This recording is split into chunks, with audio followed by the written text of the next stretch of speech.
દ્વારા ટ્રક અને ટ્રાન્સપોર્ટ સહિત અન્ય એસોસિએશન સાથે બેઠક યોજાઈ હતી, જેમાં વિવિધ મુદ્દાઓ પર ચર્ચા કરાઈ હતી. સુરત ટ્રાફિક પોલીસની ટ્રક ટ્રાન્સપોર્ટ સહિત અન્ય એસોસિએશન સાથે બેઠક કરી હતી. બેઠકમાં એસોસિએશનના હોદ્દેદારો, ટ્રક માલિકો હાજર રહ્યા હતા.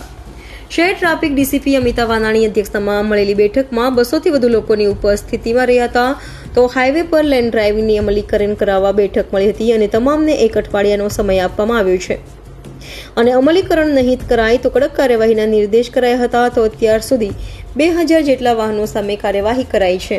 આ બેઠકનો મૂળ હેતુ હાઈવે પર બનતી અકસ્માતની ઘટનાને અટકાવવા અને લેન ડ્રાઇવિંગના નિયમોનું ચુસ્ત અમલીકરણ કરાવવા છે.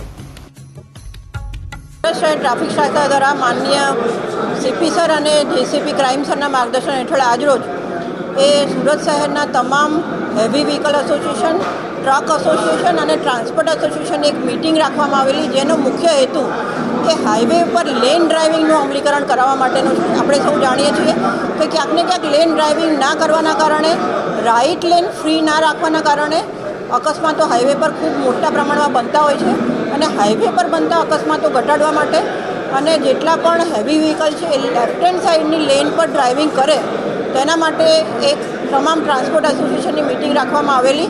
આ મિટિંગનો મુખ્ય હેતુ એ ટ્રાન્સપોર્ટ એસોસિએશન દ્વારા જ્યારે પણ કોઈ પણ ડ્રાઈવર રાખવામાં આવે તો તેમનું લાઇસન્સ અને સાથે સાથે અન્ય વિગતો જે ગાડીની હોય છે એ દરેક ટ્રાન્સપોર્ટ એસોસિએશનને આજ પછી 1 અઠવાડિયાનો સમય આપવામાં આવ્યો છે, જેમાં તમારી એ ટ્રાન્સપોર્ટ એસોસિએશનના તમામ વાહનોની વિગતો છે અમને સબમિટ કરશે અને સાથે સાથે અમારા તરફથી હાઈવે પર લેન ડ્રાઇવિંગનું અમલીકરણ થાય તે માટે સાઇનેજીસ નેશનલ હાઈવેની સાથે રહી લગાડવામાં આવશે અને એની સાથે સાથે અમારી અલગ અલગ ટીમો એ હાઈવે પર ડિપ્લોય કરવામાં આવશે કે જે ટીમો જે છે એ લેન ડ્રાઇવિંગનું અમલીકરણ થાય તેવું એન્શ્યોર કરશે અને જો લેન ડ્રાઇવિંગનું અમલીકરણ હાઈવે પર કરવામાં નહીં આવે તો તેમના વિરુદ્ધ ચોક્કસપણે સ્થળદંડની કાર્યવાહી કરવામાં આવશે.